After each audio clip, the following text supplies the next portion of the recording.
अस्सलाम वालेकुम दोस्तों, मैं हूं अजहर काज़मी और आप देख रहे हैं काज़मी अली काम।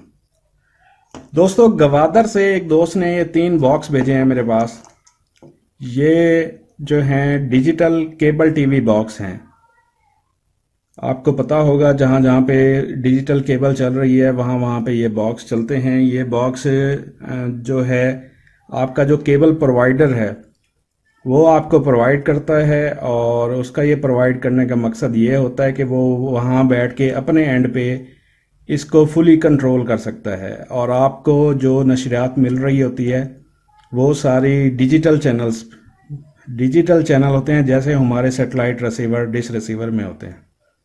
इसमें फ़ायदा ये होता है, एक तो रिज़ल्ट बिल्कुल क्लियर होता है, दूसरा केबल वालों को फ़ायदा है कि वो वहीं से बैठ के कंट्रोल कर सकते हैं। तो ये जो बॉक्स है सेम ये चाइना मेड बॉक्स है, और सेम जो है ऐसा ही है जैसे हमारा डिश रिसीवर होता है। तो इसको यहाँ से शुरू करेंगे। तो यहाँ पे सबसे पहले डीसी 12 वोल्ट इसको दिए हुए हैं, अडाप्टर के साथ कनेक्ट किया हुआ है। ठीक है जी। इसको बाकी इसमें सारे फीचर्स हैं जो एक अच्छे रिसीवर में डिजिटल बॉक्स में होते हैं। यहाँ से इसका जो है डीसी 12 वोल्ट को डायोड से पास करवा के यहाँ पे एक 6 पिन का एसएमडी रेगुलेटर लगा हुआ है। 6 पिन एसएमडी रेगुलेटर लगा हुआ है। ये 12 वोल्ट को 5 वोल्ट में कन्वर्ट कर रहा है। ये कॉइल जो है ये कंट्रोल कर रही है, 5 वोल्ट को रेगुलेट कर रही है। इस 5 वोल्ट को आगे लेके चलते हैं तो ये एक 3.3 का रेगुलेटर लगा हुआ है, जो कि इसके 3.3 फिर मुख्तलिफ सर्किट्स में आ रहे होते हैं। ये आईसी मेन आईसी लगा हुआ है इसका एलसीडी का, जो यहाँ पे ये 8 सेगमेंट लगा हुआ है। इसके अलावा ये मेमोरी आईसी है। मेमोरी आईसी के लिए इन्होंने यहाँ पे एक लगाया हुआ है।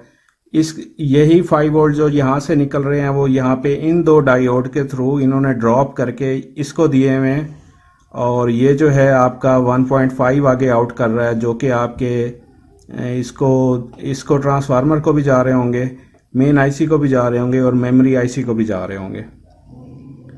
और यहाँ से फिर वही 5 वोल्ट जो हैं वो यहाँ पे आते हैं। यहाँ पे एक 5 पिन का रेगुलेटर लगा हुआ है, और ये 5 पिन का रेगुलेटर जो है ये कॉइल इसको रेगुलेट करती है 1.1 से 1.2 तक। यानी ये 1.2 मोस्टली ये हमारे रिसीवर्स में भी लगा होता है। आम चाइना वाले भी अक्सर रिसीवर्स में ये रेगुलेटर लगे हुए होते हैं, और हाइपर में भी लगे हुए होते हैं। यहाँ पे इसका मेमोरी आईसी है, और इसके ये 3.3 यहाँ पे भी आ रहे होते हैं, और ये एक लगा हुआ है, इस पे भी 5 पहुँच रहे हैं, इस पे भी 3.3 आउट होके आपके ट्यूनर को जा रहे हैं और बाकी सर्किट को जा रहे होते हैं। ये सिंपल सी जो है एक सर्किट है इसका। बाकी आपको पता है जो एसएमडी कंपोनेंट छोटे छोटे लगे हुए होते हैं उनको तो हम वैसे ही रिप्लेस नहीं करते, लेकिन मैंने अपनी लास्ट वीडियो में भी बताया था जिन कंपोनेंट्स पे वैल्यू लिखी हुई होती है, जिन कंपोनेंट्स के ऊपर वैल्यू लिखी हुई होती है वो रिप्लेसेबल होते हैं, और वो हम इजीली रिप्लेस कर सकते हैं। ये एक दोस्त ने 3 बॉक्स मेरे पास भिजवाए थे। इनका प्रॉब्लम ये था, वो बता रहे थे कि इनमें जो फॉल्ट आता है काफ़ी, तो अक्सर ये रेड लाइट पे पहुंच जाते हैं। रेड लाइट का जो फॉल्ट है हमारे जहन में सबसे पहले यही बात आती है कि इसका सॉफ्टवेयर का इशू होगा, लेकिन एक्चुअली ये सॉफ्टवेयर का इशू नहीं होता। इनका लाजमी नहीं है कि रेड लाइट जो है वो सॉफ्टवेयर का ही इशू हो। तो इन बॉक्सेस में जो मैंने फॉल्ट निकाले हैं मैं आपको बताता हूँ। एक में ये 5 पिन वाला रेगुलेटर ख़राब था, इसको मैंने रिप्लेस किया है तो ये ठीक हो गया। एक में 6 पिन वाला रेगुलेटर ख़राब था। इसमें जो है मोस्टली जो पावर हमें फ्लक्चुएट करती है तो ये हमारे रेगुलेटर ही ख़राब होते हैं। तो रेगुलेटर ये जो 5 पिन वाला रेगुलेटर है ये मार्केट से मिल जाता है। ये जो हमारा ठीक वाला है इस पे मैंने चेंजिंग की है, कंपोनेंट चेंज किए हैं तो ये ठीक हो गया। 5 पिन वाला रेगुलेटर मेरे पास अवेलेबल था, मैंने इस पे तब्दील कर दिया है तो ये ठीक हो गया। एक और बॉक्स है जिसके ऊपर 6 पिन वाला रेगुलेटर ख़राब था। इसको जो है 6 पिन वाला रेगुलेटर मेरे पास अवेलेबल नहीं था, तो मैंने इसको यहाँ से रिमूव कर दिया।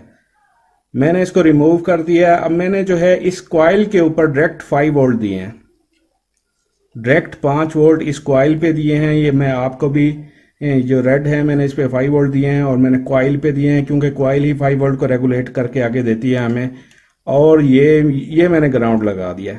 मेन मोटा सा पॉइंट था तो मैंने इस पे ग्राउंड लगा दिया। ग्राउंड कहीं पे भी किया जा सकता है। तो ये बॉक्स जो है मेरा, इसे जो मैंने डायरेक्ट किया है तो ये बॉक्स भी मेरा ऑन हो गया। ये मैं आपको ऑन करके दिखाता हूँ। इसमें हमने ये चीज़ देखनी होती है कि जो हमारी 12 वोल्ट इनपुट आ रही थी, क्या हमारा 12 वोल्ट वो हमारे होल सर्किट में कहीं और भी यूज़ हो रहा है कि नहीं हो रहा।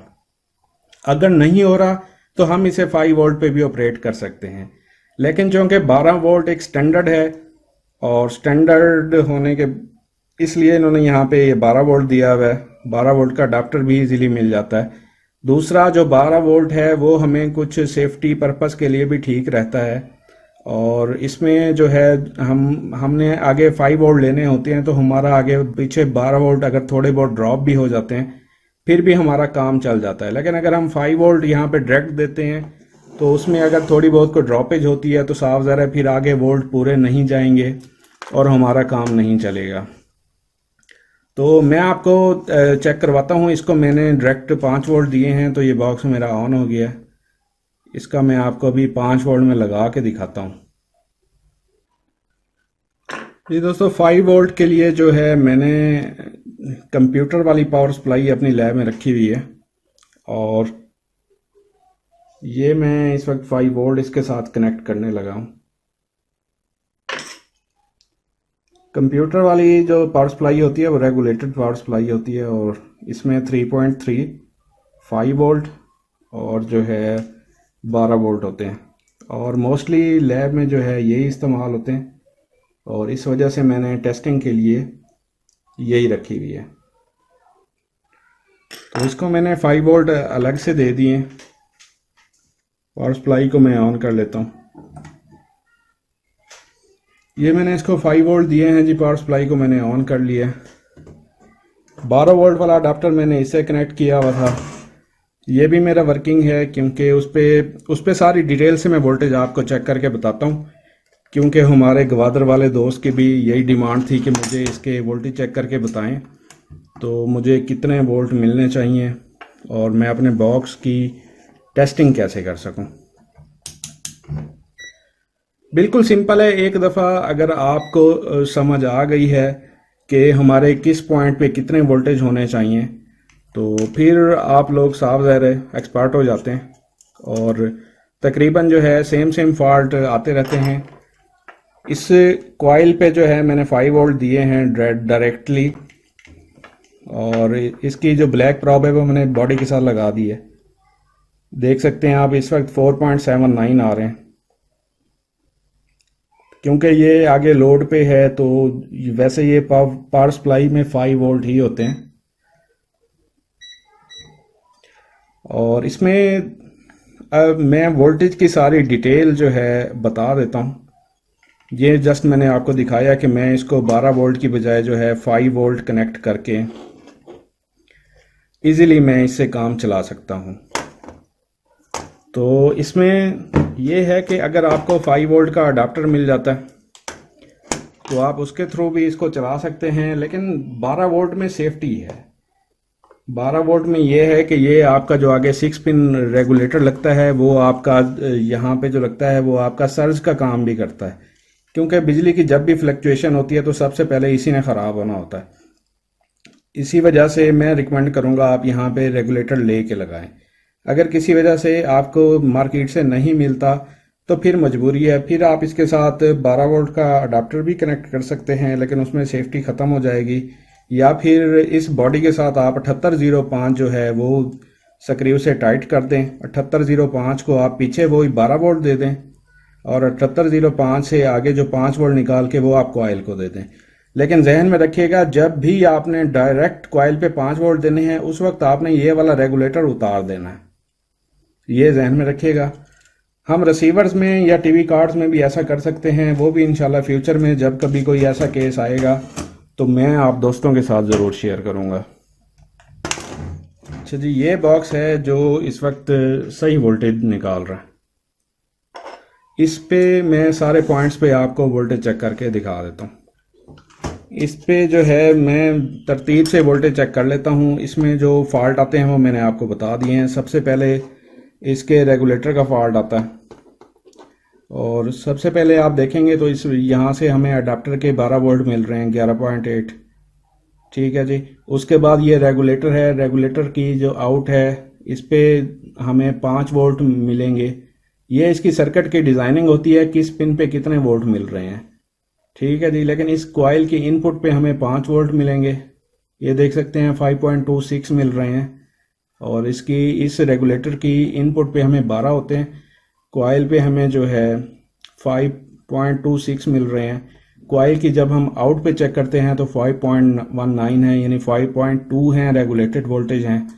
और इसके अलावा यहाँ पे इस पे देखें तो ये इसकी जो इनपुट है इस पे 5.17 मिल रहे हैं, और इसकी जो आउटपुट है वो सेंटर वाली होती है, तो इस पे हमें 3.3 मिल रहे हैं। 3.28 3.3 समझ लें, ये मिल रहे हैं। तो इसका भी फॉल्ट होता है, अक्सर इसका भी फॉल्ट आ जाता है। इसको भी आप रिप्लेस कर सकते हैं, इजीली रिप्लेस हो जाता है। यही आपके जो 5 वोल्ट थे इस कॉइल वाले वो आपको यहाँ पे मिल रहे हैं।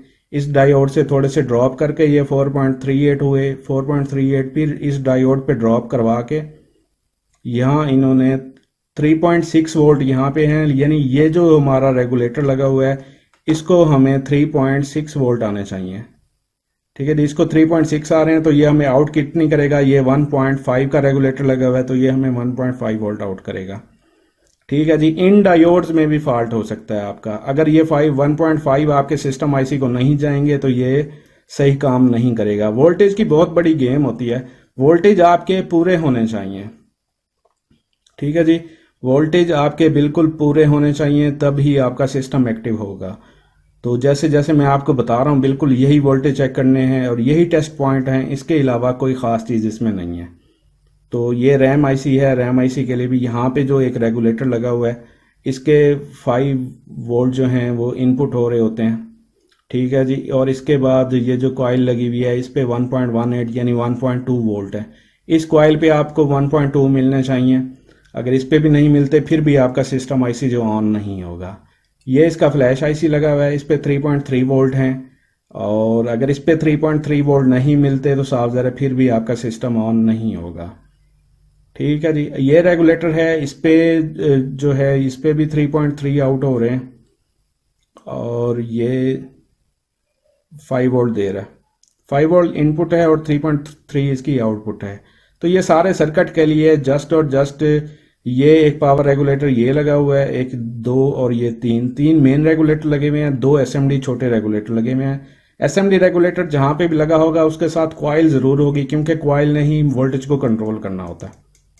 ठीक है जी। एक दोस्त हमारे बता रहे थे कि मुझे जो है आउटपुट पे इस पे फ्लैश आईसी पे सम टाइम ऐसा होता है जैसे हाइपर में 3.3 वोल्ट का ये छोटा रेगुलेटर लगा हुआ होता है, तो अगर आपकी कॉइल किसी वजह से खराब हो जाती है तो पीछे से 5 वोल्ट आने हैं और आगे 5 वोल्ट ही जाने हैं, तो वो आपका फ्लैश आईसी भी डैमेज हो सकता है। फ्लैश आईसी पे अगर आपको 5 वोल्ट मिल रहे हैं इसका मतलब ये है कि आपकी कॉइल खराब है, ये कंट्रोल नहीं कर रही। ये वाले जो 5 वोल्ट यहाँ पे आने थे वो बाईपास होके डायरेक्ट होके सीधा आपकी आगे जहाँ पे भी जाने थे वहां पे पहुंच चुके हैं। तो कॉइल भी आपकी खराब हो सकती है, लेकिन बहुत कम खराब होती है ये। और उसके अलावा ये डायोड भी बहुत कम खराब होते हैं, ये भी कम खराब होते हैं, लेकिन अक्सर जो फ्लक्चुएशन आती है पावर की उसमें ये छोटे एसएमडी रेगुलेटर अक्सर ख़राब हो जाते हैं। ये रिसीवर्स में भी लगे होते हैं, टीवी कार्ड्स में भी लगे होते हैं। तो इनको मैंने बता दिया कि बाईपास कैसे करना है। इसको बाईपास नहीं कर सकते, ये मार्केट से इजीली अवेलेबल है, मिल जाता है, ये भी मिल जाएगा, लेकिन थोड़ा सा शायद तलाश करना पड़े, क्योंकि ये 12 वोल्ट पे है और ये जो है 5 वोल्ट पे है। तो ये छोटा सा सर्किट था। बाकी इसमें ट्यूनर आईसी का था। ट्यूनर आईसी जो है इसमें जो लगा हुआ है ये मैं आपको बता दूं, इधर ये मेरे ख्याल MX608 का ट्यूनर आईसी है। और इसमें ट्यूनर आईसी का फॉल्ट मैं आपको बताऊं, ये उस वक्त हमें क्लियर होता है कि जब सिग्नल हमने इसको दी हुई है, केबल लगाई हुई है, केबल कनेक्ट की हुई है, ट्यूनर हमारा सिग्नल कैसे शो करवा रहा है। जैसे हमारे डिश रिसीवर के सिग्नल होते हैं उनसे हम आइडिया करते हैं, सिग्नल बिल्कुल नहीं आ रहे तो इसका मतलब है इसको सप्लाई नहीं आ रही। ठीक है जी। या फिर ये हमारा डेड हो चुका है, इसको फिर हाथ लगाने से पता चलता है ये कितना हीट हो रहा है। अगर ये क्रॉस होगा, शॉर्ट होगा तो बहुत ज़्यादा हीट होगा, फिर इसको रिप्लेस करना पड़ेगा। ये भी मार्केट से मिल जाते होते हैं, इसका मुझे नहीं पता MX 608 वाला, उम्मीद है मिल जाना चाहिए क्योंकि ये DTB वाला ट्यूनर है, डिजिटल वाला ट्यूनर है, तो उम्मीद है मिल जाएगा क्योंकि आजकल रिसीवर्स में भी लग के आ रहे हैं और टेलीविज़न में भी लग के आ रहे हैं। और इसके अलावा जो है, अगर आपका ये वाला IC हीट नहीं हो रहा और सिग्नल आपके फ्लक्चुएट कर रहे हैं, यानी ऊपर नीचे कम ज़्यादा हो रहे हैं, सिग्नल क्वालिटी नहीं बन रही, कम ज़्यादा हो रहे हैं, फिर जो है इसके साथ जितनी भी रेजिस्टेंस लगी होती हैं इनमें से किसी का फॉल्ट होता है। ये इंशाल्लाह कभी कोई रिसीवर ऐसा आया तो मैं आपको चेक करके बताऊंगा। इसमें यह होता है कि हम अपनी जो उंगली है इसको थोड़ा सा गीला करके यहाँ इसके साथ वाली जो रेजिस्टेंस है उन पे टच करते हैं, तो हमें जहाँ पे सिग्नल पूरे मिल जाते हैं तो उस रेजिस्टेंस को हम जो है बाईपास करते हैं, ये कोई और रेजिस्टेंस हम लगा देते हैं वहाँ पे। ये कभी कोई फॉल्ट आया तो इंशाल्लाह मैं आपके साथ ज़रूर शेयर करूँगा। मेन मकसद जो था इसके, आज वोल्टेज की डिटेल आपके साथ शेयर करनी थी, इसको डिस्कस करना था कि ये हमारा 12 वोल्ट से लेकर आगे ऑन तक कैसे ये हमारा काम करता है। तो जो हमारे ग्वादर वाले दोस्त हैं उनकी भी यही रिक्वेस्ट थी कि इस पे वीडियो बनाएं और उनको बताया जाए कि ये कैसे काम करता है। इसमें एक और चीज़ आपको क्लियर करता चलूँ, ये जो छोटे 5 पिन वाले रेगुलेटर हैं या 6 पिन वाला रेगुलेटर है, ट्राई करें इसको हीट गन से उतारें। सोल्डरिंग आयरन से भी उतर जाते हैं, लेकिन इनकी जो लेग्स हैं, इनकी पिन्स हैं, बहुत कमज़ोर होती हैं, वो अक्सर जो है सोल्डरिंग आयरन से टूट जाती हैं। तो ये आप हीट गन से रिप्लेस किया करें, और बाकी आपकी मर्ज़ी, अगर आप सोल्डरिंग आयरन के साथ एक्सपर्ट हैं तो उसके ज़रिए भी कर सकते हैं। तो इसमें उम्मीद करता हूँ काफ़ी कुछ क्लियर हो गया होगा। ख़ास तौर पे हमारे ग्वादर वाले दोस्त जिनके पास ये इशू आ रहा था, उनके पास काफ़ी सारे ये काफ़ी सारे बॉक्स जो हैं फॉल्टी पड़े हुए हैं, तो उम्मीद है वो खुद से इनको रिपेयर कर लेंगे। बाकी इनमें कोई ख़ास फॉल्ट आने वाली चीज़ नहीं है, ज़्यादातर यही फॉल्ट आते हैं। बाकी इसमें बोर्ड में आप जो है खुद से काफ़ी कुछ देख सकते हैं, आपको अंदाज़ा हो जाएगा। सबसे पहले आप काम यही किया करें, अगर कभी भी कोई फॉल्ट आ जाता है तो बोर्ड को खोल के उसको विजुअली आपने चेक करना होता है, आंखों से चेक करना होता है। सबसे पहला रूल यही है, आंखों से चेक करें कि उसमें क्या फॉल्ट आता है, क्या फॉल्ट आपको नज़र आता है। कोई चीज़ आपको बर्न तो नहीं नज़र आ रही, कोई चीज़ बर्न नहीं नज़र आ रही तो दूसरा चीज़ होती है आपने उसके वोल्टेज टेस्ट करने होते हैं। एक दफ़ा आपको पता चल जाए वोल्टेज कौन से पॉइंट पे कितने हैं तो आप इंशाल्लाह इसमें माहिर हो जाएंगे। तो ये हमारा क्लियर हो गया जी, ये हमारा बॉक्स ओके है। तो ये थी दोस्तों आज की वीडियो। उम्मीद करता हूँ आप दोस्तों को पसंद आई होगी और काफ़ी सारा आप दोस्तों के नॉलेज में इजाफा हुआ होगा, और ख़ास तौर पे जो हमारे ग्वादर वाले भाई हैं उनके लिए। इसके अलावा कोई कमेंट हो तो कीजिएगा, मैं इंशाल्लाह आपको रिप्लाई करूँगा।